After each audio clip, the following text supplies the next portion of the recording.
اور قرآن انسان کی کامیابی کے لیے کیسے ذریعہ بنتا ہے، اس پر گزشتہ دروس میں بات کی۔ آج ہماری گفتگو کا موضوع ہے کہ اللہ کی راہ میں خرچ کرنے کے کیا فوائد ہیں، اور اسلام نے جو ہمیں انفاق فی سبیل اللہ کے بارے میں ترغیب دلائی، اس کی کیا خوبیاں ہیں۔ ایک بات ذہن میں رکھیے، اللہ تعالیٰ نے سورہ البقرہ کے آغاز میں متقین کی 5 صفات ذکر کی۔ کتنی جی؟ متقی وہ ہوتا ہے الذین یؤمنون بالغیب، جو غیب پر ایمان رکھے، نہ جنت دیکھی، نہ دوزخ دیکھی، نہ ہم نے فرشتے دیکھے، نہ ہم نے اللہ کی ذات کو دیکھا، ہم نے مان لیا، غیب پر ایمان پہلا۔ دوسرا وَيُقِيمُونَ الصَّلَاةَ، وہ نماز قائم کرتے، پورے آداب کے ساتھ، پورے ارکان کے ساتھ نماز قائم کرتے۔ دوسرے وَمِمَّا رَزَقْنَاهُمْ يُنْفِقُونَ، جو ہم نے ان کو دیا ہے ہمارے دیے ہوئے میں سے ہماری راہ میں خرچ بھی کرتے۔ یہ تیسری خوبی۔ متقی بننے کے لیے غیب پر ایمان، نماز قائم کرنے کے بعد تیسری خوبی کون سی اپنانا ضروری ہے جی؟ اللہ کی راہ میں خرچ کرتے۔ وَمِمَّا رَزَقْنَاهُمْ يُنْفِقُونَ، ٹھیک ہے جی، یہ تیسری خوبی ہے۔ اور چوتھی ہے کہ اللہ کی نازل کردہ کتابوں کو مانتے ہیں، اور پانچویں ہے آخرت پر یقین رکھتے ہیں۔ یہ 5 ہیں۔ اس کا مطلب متقی وہی ہوگا جو اللہ کے دیے ہوئے رزق میں سے خرچ بھی کرتا ہے۔ اس کے لیے عموماً ہم لفظ بولتے ہیں انفاق فی سبیل اللہ۔ انفاق کا مطلب ہوتا ہے ہاتھ سے یا اپنی ملکیت سے کسی چیز کو نکالنا، اور فی سبیل اللہ کا مطلب ہوتا ہے اللہ کے راستے میں خرچ کر دینا۔ اس لیے اللہ کی راہ میں خرچ کرنے کو انفاق فی سبیل اللہ کہتے ہیں۔ انفاق فی سبیل اللہ کا معنی بڑا وسیع ہے، یعنی جب مال خرچ بندہ کرتا ہے، اس میں اپنی ضروریات کی تکمیل ہو، یا اپنے بیوی بچوں کا پیٹ پالنا مقصود ہو، یا اپنے رشتہ داروں کی خبرگیری ہو، یا محتاجوں کی مدد ہو، یا رفاع عامہ کے کاموں میں خرچ کرنا ہو، یا اشاعت دین کے لیے خرچ کرنا ہو، یا جہاد کے مقاصد کے لیے خرچ کرنا ہو، قانون الہی یہ ہے جس نے اللہ کی رضا کے لیے مال خرچ کیا وہ اللہ کی راہ میں خرچ شمار ہو۔ وہ بیوی بچوں پر بھی خرچ کر رہا ہے، اس پر بھی ثواب مل رہا ہے، وہ بھی خرچ ہو رہا ہے۔ وہ رشتہ داروں کی خبر لیتا ہے، اس کے لیے بھی یہ ساری چیزیں شامل ہوتی ہیں۔ اصل میں اللہ تعالیٰ کا جو خوبصورت تصور ہے خرچ کرنے میں، اس کے اندر مسلم معاشرے کو ایک خوبصورت اسلام نے تصور دیا ہے۔ اسلام کا تصور یہ ہے کہ مسلمان کے دل میں دولت کا لالچ پیدا نہ ہو، اس کے دل میں ہرس نہ آئے، ہوس نہ پیدا ہو جائے۔ اسی لیے حصول مال میں حلال اور حرام کی تمیز بتا دی۔ یہ نہیں ہے کہ پیسہ آتا جائے جس مرضی ذرائع سے، اسلام نے بتا دیا یہ حلال ہے اور یہ حرام۔ حدیث میں آتا ہے، حضور صلی اللہ علیہ وسلم فرماتے ہیں ان الحلال بین و ان الحرام بین، حلال بھی واضح جی، حرام بھی واضح۔ اب جب انسان اللہ کی راہ میں خرچ کرتا ہے تو خود غرضی کا خاتمہ ہو جاتا ہے، مال کی محبت اس کے دل سے نکل جاتی ہے، اور جب اللہ کی راہ میں خرچ کرنے کا جذبہ کم ہو جائے تو پھر ساتھ بھوکا بیٹھا ہوا غریب بھی ترستا رہتا ہے، اور وہ اپنے خواہشات میں تعیشات میں مصروف رہتا ہے۔ قریب رشتہ دار ہے، اس کا سگا بھائی ہے یا ہمسایہ ہے، یہاں تک کہ وہ بھی بھوکا بیٹھا ہے، لیکن جب خود غرضی آ جائے جب اللہ کی راہ میں خرچ کرنے کے جذبے کم پڑ جائیں تو سگا بھائی بھوکا مر جائے، سگی بہن کسی وجہ سے مالی طور پر کمزور ہو، اس کو کوئی فرق نہیں پڑتا۔ تو یہ جو انانیت کا بت ہے، یہ جو سٹیٹس اور ایک منصب اور اپنے دل میں خود غرضی پیدا کرنا ہے، اسلام اس کی اجازت نہیں دیتا۔ اس لیے کہا کہ یہ تمام خواہشات خود غرضی کو کاٹ پھینکو، اللہ کی راہ میں خرچ کر کے تم ان تمام کے تمام رشتہ داروں کا حقوق پورا کرو گے، اللہ صلہ رحمی سے عمر میں بھی برکت عطا فرما دے گا، تمہاری دولت میں بھی برکت عطا فرما دے گا۔ اس لیے اسلام نے ایک بہترین اسلامک سوسائٹی کو جب متعارف کرایا تو اس کے اندر اس خود غرضی کا خاتمہ کرنا چاہا، اس دولت پر سانپ بن کے بیٹھنے سے منع کر دیا۔ اسی لیے جب خود غرضی آتی ہے تو معاشرے میں غریبوں کا جو درد ہوتا ہے وہ ختم ہو جاتا ہے۔ بیٹیاں بغیر شادیوں کے دم توڑ رہی ہوتی ہیں اور لوگ اپنی لگژری لائف کو بہتر بنانے کے لیے کروڑوں روپے خرچ کر رہے ہوتے ہیں۔ مریض ہائے ہائے پکارتا ہے، دوائی کے بغیر وہ بالکل بیماری کے خلاف ایڑیاں رگڑ رہا ہوتا ہے، لیکن خود غرض معاشرہ اس کی اس تکلیف کا احساس نہیں رکھتا۔ اہل ثروت اپنے دولت کے گھمنڈ میں بیٹھے ہوتے ہیں اور مالی مظلوموں کی آہیں اور سسکیاں دم توڑ رہی ہوتی ہیں۔ اس لیے پھر مسلم معاشرے میں اہل ثروت افراد کو اللہ نے حکم دے دیا کہ جو میں نے تمہیں مال دولت دی ہے اس میں سے خرچ کرو اور میری بارگاہ سے ثواب حاصل کر دے۔ لہذا ضروری ہے اللہ کی رضا کے لیے اپنا مال خرچ کیا جائے، غریبوں پر، ناداروں پر، دین کی خدمت میں، رسول اللہ صلی اللہ علیہ وسلم کی شریعت کے اشاعت میں، جہاں جہاں ممکن۔ آج اگر اب ایک تصور اگر دیکھیں اغیار میں، انہوں نے معاشرتی طور پر جو اپنے آپ کو ڈیویلپ کر لیا، دوسری سوسائٹیاں ہم سے آگے نکل گئی۔ آپ جانتے ہیں ان میں کیا خوبصورت تصور ہے۔ مثلا برطانیہ کا اگر ایک خوبصورت سٹرکچر دیکھیں، برٹش لا میں آج بھی عمر لا موجود ہے، بنایا فاروق اعظم رضی اللہ تعالیٰ عنہ نے، اپنایا برطانیہ والوں۔ آج بھی عمر لا برٹش لا میں قانون میں موجود ہے۔ وہ کیا ہے کہ جب بچہ پیدا ہوتا ہے اس کے بالغ ہونے تک اس کا سارا خرچہ گورنمنٹ اٹھا دیا، روزینہ کے نام سے۔ یہ سلسلہ کس نے شروع کیا تھا؟ حضرت عمر فاروق رضی اللہ تعالی عنہ نے۔ آج وہ معاشرے اس لیے آگے نکل گئے کہ انہوں نے انسانیت سے پیار کیا، انہوں نے وظائف مقرر کر دیے۔ جب وہ معاشرے کے اندر غریبوں معذور افرادوں کا سہارا بنتے ہیں تو وہ سہارا بننے سے آہستہ آہستہ عروج پر چلے گئے۔ تو اس لیے انفاق فی سبیل اللہ، جو اللہ کی راہ میں خرچ کرنا ہے، اس کو اسلام نے بڑے خوبصورت پیرائے میں ذکر کیا۔ یاد رکھیے، جو بندہ صرف اپنی دولت اور پیسہ اکٹھے کرنے پر ہے، اللہ کی راہ میں خرچ نہیں کرتا، ایک تو اس کے اندر تکبر پیدا ہوگا، انانیت ہوگی، ایگو ہوگا، اور وہ اپنے مفاد کے لیے کوشش کرتا دکھائی دے گا۔ اس کے دل سے مسلمان معاشرے کے غریب افراد کا احساس ختم ہو جائے۔ جب احساس ہی ختم ہو جائے، اقبال کہتے ہیں وائے ناکامی متاع کارواں جاتا رہا، کارواں کے دل سے احساس زیاں جاتا رہا۔ ادھر تو قافلہ لٹ گیا اور ادھر سے اس لٹنے کا احساس بھی ختم ہو گیا۔ گرامی قدرات، انفاق فی سبیل اللہ محض نفلی عبادت نہیں ہے، بلکہ اللہ کی راہ میں کبھی خرچ نہ کرنا گناہ بھی ہے اور عذاب کا سبب بھی بن جاتا ہے۔ اس لیے اللہ تعالیٰ نے سورہ البقرہ آیت نمبر 195 میں ارشاد فرمایا وَأَنفِقُوا فِي سَبِيلِ اللَّهِ، اور اللہ کی راہ میں خرچ کرو، وَلَا تُلْقُوا بِأَيْدِيكُمْ إِلَى التَّهْلُكَةِ، اور اپنے ہاتھوں کو ہلاکت میں نہ ڈالو۔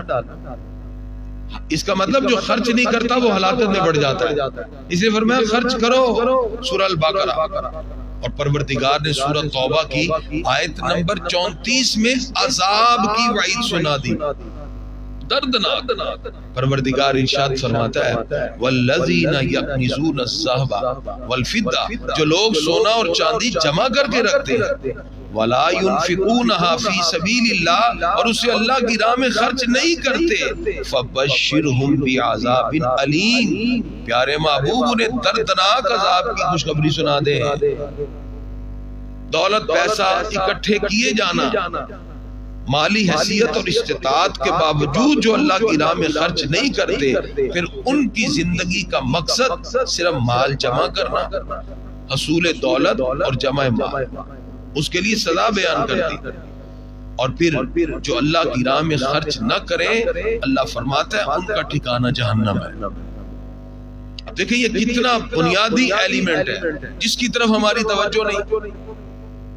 اللہ تعالیٰ دولت دے رہا ہے، پیسے دے رہے ہیں، اللہ کی طرف سے ہیں، اور ہم اس کو جمع کیے جا رہے ہیں، ہم اللہ کی راہ میں خرچ ہی نہیں کرتے. سورہ ہمزہ آیت نمبر 3 اور 5 اللہ تعالیٰ ارشاد فرماتا ہے الذی جمع مالا وعددا، وہ شخص جس نے مال جمع کیا گن گن کے رکھا. ان کتنے ہو گئے، ان کتنے ہو جمع مالا وعددا. یحسب ان مالہ اخلدا، وہ سمجھتا ہے شاید اس کا مال اسے ہمیشہ رکھے گا. جتنا مرضی مال جوڑ لیں ہمیشہ نہیں رہنا. اللہ فرماتا ہے کلا لینبذن فی الحطمہ، وہ شخص تو روندے جانے والی جگہ میں پھینک دیا جائے گا. روندے جانے والی جگہ سے مراد جہنم ہے، جہاں اس کو روند دیا جائے گا. فرمایا وہ تو پیسے جوڑ جوڑ کے رکھتا رہا. تو اس لیے اسلام نے سب سے پہلے تو منع کیا کہ دولت کو اکٹھا نہ کرو، پیسے اکٹھے. اس لیے سرمایہ دارانہ نظام کی اسلام مخالفت کرتا ہے، جس میں سرمایہ دار دولت اکٹھی کرتا ہے، اس میں غریب غریب سے غریب تر ہوتا ہے، امیر امیر سے امیر تر ہوتا ہے. حضرت فاروق اعظم رضی اللہ تعالیٰ عنہ نے اکنامیکل ڈیولپمنٹ کے لیے خوبصورت نظام ہمیں دیا، جس کے اندر انسانی فلاح کو رکھا گیا. ظاہری بات ہے جس وقت سوشل ڈیولپمنٹ ہوگی تو ہیومن ڈیولپمنٹ بھی ہوتی ہے. جب معاشرہ خوشحال ہوتا ہے تو انسانیت کی فلاح ہوتی ہے. اب آئیے اللہ کی راہ میں ہم نے خرچ کیسے کیسے کرنا ہے. اللہ کی راہ میں خرچ کرنے کی جتنی ڈائمنشن ہے ان کو ہم 3 حصوں میں ڈیوائیڈ کرتے ہیں. کتنی جی؟ 3. یہ تینوں آپ نے آج یاد رکھ لینی اور یہ جا کے بتانی آپ نے. نمبر 1 وہ خرچ جو ہم پر فرض ہے، وہ خرچ جو ہم پر فرض ہے، مثلا زکوٰۃ، عشر. زکوٰۃ کیا ہے؟ آپ نے جتنا مال کمایا ہے جمع ہوتا جائے، 52.5 تولے چاندی کے برابر اگر اس کی اماؤنٹ بن گئی تو آپ پہ زکوٰۃ فرض ہو. سال کے بعد آپ کاروبار کرتے ہیں، کپڑا لا کے رکھا ہوا مارکیٹ میں، اپنی دکان پہ سامان رکھا ہوا ہے، وہ ساری چیزیں مال تجارت ہیں، اس پر زکوٰۃ فرض. ٹھیک ہے جی. زکوٰۃ سونے چاندی پر بھی ہے، سونا 7.5 تولے، چاندی 52.5 تولے، اور روپیہ پیسہ جو ان میں سے ایک نصاب پہ پہنچ جائے، یعنی چاندی کے نصاب تک پہنچ جائے. 1 لاکھ کچھ روپے بن رہے، آج کل چاندی مہنگی ہو گئی ہے، تو اس حساب سے جس کے پاس یہ پیسے ہوں گے اس کے اوپر زکوٰۃ فرض ہو جائے. سال کے بعد اس نے زکوٰۃ نکال. اس کے بعد چند نصاب ہے، 3 تولے سونا ہے، 10 تولے چاندی ہے، اور گھر میں اس کے 2 لاکھ بھی پڑا ہوا ہے. اب وہ سارا جمع کرے، 40 پہ تقسیم کر دے، اس کی زکوٰۃ نکل آئے. وہ پلاٹ جو اس نے رکھے ہوئے بیچنے کے لیے اس پر بھی زکوٰۃ ہے. ٹھیک ہے نا. تو یہ زکوٰۃ فرض ہے. اور عشر کیا ہے؟ عشر 2 طرح کی زمین ہے. ایک زمین جو قدرتی پانی سے سیراب ہوتی ہے، پانی لینا ہی نہیں پڑتا، قدرتی اللہ کی طرف سے نہر کے قریب ہے، تو اس میں سے 10واں حصہ دینا ہوتا ہے. اور اگر وہ ایسی زمین ہے جو قدرتی پانی سے سیراب نہیں ہوتی بلکہ آپ نے ڈیزل ڈال کے کسی طرح پانی نکالا اور لگایا، اس میں سے 20واں حصہ. یہ بھی شریعت نے بتا دیا. اچھا اب جو زکوٰۃ ہے وہ سال کے بعد ہے اور مال پر ہے. عشر جو ہے وہ فصل پہ ہے. آپ سال میں 3 فصلیں زمین سے اٹھائیں گے تو تینوں میں کیا دینا پڑے گا؟ عشر. چاول ہے، گندم ہے، مکئی ہے، جو بھی آپ تو اس میں سے عشر. یہ اگر ادا نہ کریں تو کیا ہوگا؟ بندہ گناہگار. حضرت ابو بکر صدیق رضی اللہ عنہ فرمایا جو زکوٰۃ ادا نہیں کرے گا ابو بکر اس کے خلاف جہاد کرے گا، جہاد کرے گا۔ کیوں؟ سورہ توبہ میں اللہ تعالیٰ نے آیت نمبر 60 میں فرمایا انما الصدقات للفقراء، زکوٰۃ تو فقیروں کے لیے ہے، والمساکین اور مسکینوں کے لیے ہے، والعاملین علیہا جو اس پر مامور کارکنان ہیں، جو کلیکٹرز ہیں ان کے لیے ہے، والمؤلفۃ قلوبہم اور جن کے دل کی نرمی مقصود ہے، یعنی جو لوگ اسلام کی طرف آ گئے ان کی دلجوئی مقصود ہے ان کے لیے ہے، والغارمین اور جو مقروض ہیں ان کے لیے ہے، وفی سبیل اللہ اور اللہ کے راستے میں مدارس وغیرہ میں دی جاتی ہے، وابن سبیل اور مسافر کو دی جاتی ہے۔ یہ 8 مصارف زکوٰۃ ہے۔ اگر یہ ادا نہ کرے تو بندہ کیا ہوتا ہے جی؟ گناہ گار۔ پہلا سمجھ آگے جی اللہ کی راہ میں خرچ کرنا جو فرض ہے۔ نمبر 2 جو چیز واجب ہے، جو کیا ہے جی؟ وہ کیا ہے جی؟ مثلا فطرانہ، صدقہ فطر، یہ کیا ہوتا ہے جی؟ واجب۔ کفارے، آپ نے قسم اٹھا لی میں آج تو بعد اتنا گل نہیں کرا اور کر لی، اب آپ پہ کفارہ پڑ گیا، 3 روزے رکھیں یا 10 مسکینوں کو کھانا کھلائیں یا 10 مسکینوں کو کپڑے پہنائیں، یہ جو خرچ کرنا ہے یہ آپ پہ واجب ہے، ٹھیک ہے نا؟ یعنی کہ جو کفارہ ہوتا ہے تو وہ واجب ہو جاتا ہے۔ صدقہ فطر واجب ہے۔ زہار ہے، کسی نے کہا میری بیوی ایسے جیسے میری ماں، اب اس نے زہار کر لیا، اب زہار کیا تو اس کے اوپر لازم ہے کہ 60 روزے رکھے مسلسل، نہیں تو 60 مسکینوں کو کھانا کھلائے، ٹھیک ہے نا؟ تو پھر اس کا جا کے کفارہ ادا ہوگا، یہ کیا ہوتا ہے؟ واجب۔ تو جو اللہ کی راہ میں خرچ کرنا واجب ہے ان میں سب سے پہلے کیا جی؟ فطرانہ، قربانی۔ ایک بندہ صاحب نصاب ہے، اللہ نے اس کو صاحب نصاب رکھا، وہ قربانی جو ہے اس پر دینا واجب ہو گئی ہے، وہ نہیں دے رہا تو گناہگار ہے۔ اور قربانی کا مقصد گوشت نہیں ہے۔ ہم نے ایک بندے سے کہا یار آپ تو ماشاءاللہ صاحب ثروت ہیں، ہر وقت آپ کے دولت کی ریل پھیر ہے، تو آپ قربانی کیوں نہیں کرتے؟ کہتے کریمی صاحب منو موافق نہیں گوشت آندا، تو میں کہا گوشت رب دی راہ چ ونڈ ہے، گوشت موافق نہیں آندا تو قربانی تو کرنا، کیا آپ قربانی گوشت کے لیے کر رہے ہیں؟ سوال ہی نہیں پیدا ہوتا۔ یعنی ہمارا مائنڈ بھی اس طرح کا بنا ہے، تو یہ بھی ذہن میں رکھیے کہ وہ جو اللہ کی راہ میں صدقات جو ہیں یہ واجب ہوتے ہیں، فطرانہ، قربانی، کفارے، یہ دوسرا ہے خرچ کرنا۔ تیسرا ہے جی نفلی صدقات۔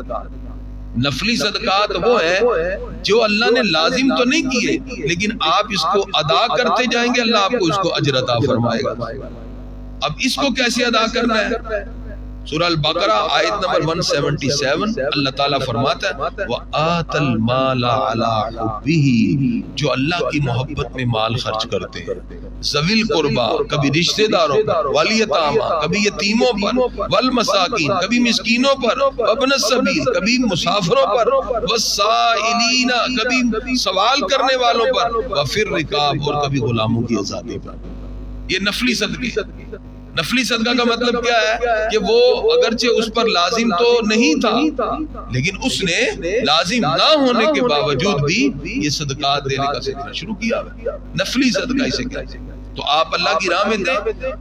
عموماً لوگ رمضان شریف سے پہلے شعبان میں، حدیث میں بھی آتا ہے کہ حضور صلی اللہ علیہ وسلم شعبان سے دینا شروع ہو جاتا، رمضان میں تو اور اس کا معاملہ تیز ہو جاتا۔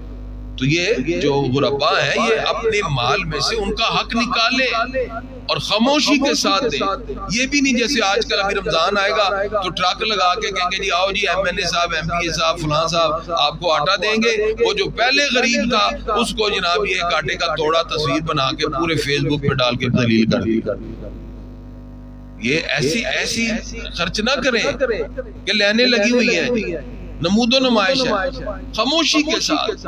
کیوں؟ اس لیے کہ کسی کی عزت نفس مجروح نہ ہو، سیلف ریسپیکٹ مجروح نہ ہو۔ ہم دیتے بھی اللہ کی راہ میں، وہ بھی دکھلاوے کے ساتھ ہو جاتے۔ ٹھیک ہے جی؟ اب یہ 3 یاد رکھنے ہیں۔ جو خرچ کرنا فرض ہے وہ کیا ہے جی؟ زکوٰۃ، عشر وغیرہ۔ جو واجب ہے وہ کیا ہے جی؟ فطرانہ، قربانی اور باقی کفارے وغیرہ۔ اور جو نفلی صدقے، نفلی صدقے آپ ایسی ہر جمعرات کو پیسے نکال تو ایسے رکھنا چاہیے۔ آپ مثال کے طور پہ 1000 روپیہ آپ اس کے 50 کے نوٹ لے لیں، آپ نیت کر لیں آپ قبرستان کے ہیں، ادھر ہیں، جو راستے ملے جیب جاتے پائے 50 روپے لائیں، چپ کر کے پکڑاتے لو جی یقین کرو وہ سویرے سویرے جڑے ماڑے بندے بیٹھے نے انہوں نے 50 دے کے آئے انہیں دلوں دعا نکلی ایسے خرچ کیا داتا صاحب کبھی جائیں ایسے 1000 کے آپ نوٹ کو 10 روپے کروا لے 50 دے ایسے دیا اللہ کی راہ یہ نفلی صدقے ہیں اس کا اجر و ثواب اور پھر جو اللہ کی راہ میں خرچ نہ کرے اس کی وجہ کیا ہے اللہ تعالیٰ فرماتا ہے یہ مال کی محبت ہے سورہ عادیات میں فرمایا وَإِنَّهُ لِحُبِّ الْخَيْرِ لَشَدِيدٌ اور بے شک وہ مال کی محبت میں زیادہ سخت ہے مال کی محبت دل میں رکھی ہوئی ہے دولت پیسہ اور پھر بعدوں کو ڈر ہوتا ہے اگر ہم نے خرچ کر دیا ہم غریب ہو جائیں گے اللہ فرماتا ہے یہ مفلسی کا ڈر تمہارے اندر شیطان پیدا کرتا ہے شیطان کہتا ہے مہینے دا تیرا راشن اپنا پورا نہیں ہو رہا تو غریبوں منڈی جا رہے ہیں تو تیرا کتوں پورا آئے گا یہ کون کہتا ہے شیطان اللہ تعالیٰ نے سورہ البقرہ آیت نمبر 268 میں فرمایا الشیطان یعیدکم الفقر شیطان تمہیں غربت سے ڈراتا ہے وَيَأْمُرُكُمْ بِالْفَحْشَاءِ اور فحشی کا حکم دیتا ہے اللہ فرماتا ہے اب شیطان تمہیں ڈرا رہا ہے کہ تیرا مہینے دا راشن پورا نہیں ہونا رمضان آ رہا ہے تو روٹی کی تو کھائیں گا اللہ فرماتا ہے میرا وعدہ بھی سنو وَاللَّهُ يَعِدُكُمْ مَغْفِرَةً اللہ تمہیں بخشش کی ابھی سے وعدہ دے رہا ہے امید دلا رہا ہے واللہ یعیدکم مغفرۃ منہم وفضلا اللہ تعالیٰ بخشش اور فضل کی تمہیں امید دلاتا ہے تمہیں شیطان کی نہ ماننا رب کی مانو رب کا وعدہ ہے تم خرچ کرو میں تمہارے گناہ کو معاف کر دوں اصل میں ہر بندہ چاہتا ہے ہمیں فوری اجر مل جائے فوری اجر تو نہیں ملتا نا یہ تو ظاہری بات ہے آج جو ہم خرچ کریں گے اس کا اجر اور فائدہ ہمیں آخرت میں ملے گا لیکن انسان چونکہ کیا ہے وہ چاہتا ہے کہ فوری مل جائے اس لیے اللہ فرماتا ہے وَقَانَ الْإِنسَانُ عَجُولًا سورہ اسراء انسان جلد باز ہے حضور صلی اللہ علیہ وسلم فرماتے ہیں ہر بندہ کہتا ہے میرا مال وہ کہتا ہے میرا مال میرا مال فرمایا جو کھا لیا ختم جو پہن لیا وہ گل گیا جو دنیا میں چھوڑا وہ وارثوں کا تمہارا وہی ہے جو اپنے ہاتھ سے خرچ کر اور ہم وارثوں کے لیے اکٹھے کیے جا رہے ہیں وہ اولاد پتہ نہیں انہوں نے دعا بھی مانگنی کہ نہیں مانگنی وہ کہتے ہیں ابا جی دنیا جلدی جان سانو ہے کار کوٹی مکان ملے جلدی جلدی دنیا تو جان وہ پتہ نہیں ہٹ چک کے دعا بھی کرنی کہ نہیں کرنی ہم ان کے لیے چھوڑ کے جا رہے ہیں اور اللہ کی راہ میں کیوں نہیں دیتے جس کا اجر اللہ تعالیٰ آپ کو ضرور عطا فرمائے اور پھر اللہ کی راہ میں خرچ کرنے کے آداب کیا ہے یہ ذہن میں رکھیے گا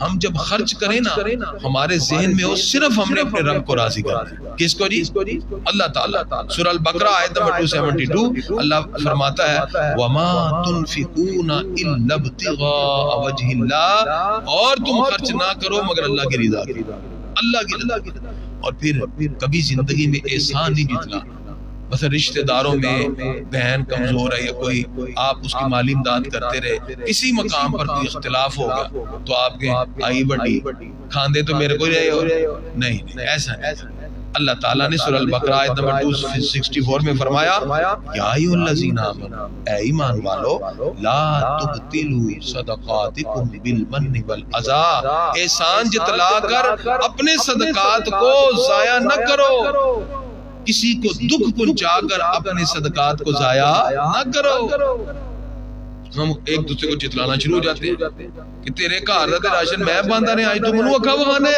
نہیں ایسا اس کی سیلف ریسپیکٹ کو آپ نے ختم کر دیا وہ آپ نے نہیں دیا وہ اللہ تعالیٰ نے آپ سے دلوایا اور پھر دکھلاوا نہیں ہونا چاہیے اللہ تعالیٰ نے سورہ البقرہ آیت نمبر 264 میں فرمایا کالذی ينفق مالہ رئاء الناس وہ لوگ ہیں جو اپنا مال دکھلاوے کے لیے خرچ کرتے ہیں دکھلاوا نہیں ہونا چاہیے صرف رب کی رضا یا اللہ تو راضی ہو جائے بس اور پھر یہ بھی ذہن میں رکھیں ہم کیا کرتے ہیں جو ردی چیز ہوتی ہے وہ اللہ کی راہ کوئی آ جائے منو کہتے اچھا وہ کارو پرانی کوٹی پئی ہے نا وہ چوکن دے نہیں اس کے اندر پتہ کیا اللہ نے فرمایا سورہ آل عمران آیت نمبر 92 فرمایا لن تنالوا البر حتى تنفقوا مما تحبون فرمایا تم نیکی کے کمال تک نہیں پہنچ سکتے جب تک اپنی پیاری چیز اللہ کی راہ میں خرچ نہ کرو پیاری چیز، یعنی آپ دولت سے محبت کرتے ہیں، اس کو پیسے 1000 روپیہ 2000 دے دو، وہ جو خریدنا چاہے خرید لے، راشن ہی دلوا۔ اور اس کے اندر کیا ہونی چاہیے؟ اچھی نیت۔ انما الاعمال بالنیات، حدیث ہے بخاری مسلم میں موجود ہے کہ نیت کے اوپر سارا دار و مدار ہوتا ہے۔ اب آپ جب اللہ کی راہ میں خرچ کرتے ہیں، اس میں اللہ تعالیٰ فرماتا ہے گھبرانا نہیں، تم نے رب کو قرضہ دیا ہے۔ کس کو قرضہ دیا ہے؟ آیت نمبر 245 سورہ البقرہ، فرمایا من ذا الذی یقرض اللہ قرضا حسنا، کون ہے جو اللہ کو قرضہ دے؟ دنیا میں جس کو دو گے وہی ملتا ہے۔ اللہ فرماتا مجھے دو گے فیضاعفہ لہ اضعافا کثیرا، میں اس قرضے کو بڑھا چڑھا کر تمہیں واپس کر دوں گا۔ یہ جو تم اللہ کی راہ میں خرچ کرو گے، رب کو قرضہ دیا ہے، اللہ فرماتا ہم بڑھا چڑھا کے دیں گے، اور اس کا فائدہ کیا ہوگا؟ اللہ تعالیٰ گناہوں کو مٹا دیتا ہے۔ اللہ فرماتا ہے یمحق اللہ الربا، اللہ سود مٹاتا ہے، ویربی الصدقات، اور ہم صدقات کو بڑھا دیتے ہیں۔ 276 آیت۔ اس لیے کسی بھی معاشرے میں ترقی کے لیے ضروری ہے احساس پیدا ہو۔ آپ نے اس بات کو زیادہ سے زیادہ عام کرنا ہے، جتنا احساس ہم رکھ لیں گے اتنا ہی اللہ تعالیٰ اس میں برکت دے گا۔ پروردگار جو کچھ کہا سنا، مجھے اور آپ سب کو عمل کی توفیق عطا فرما۔ الحمدللہ۔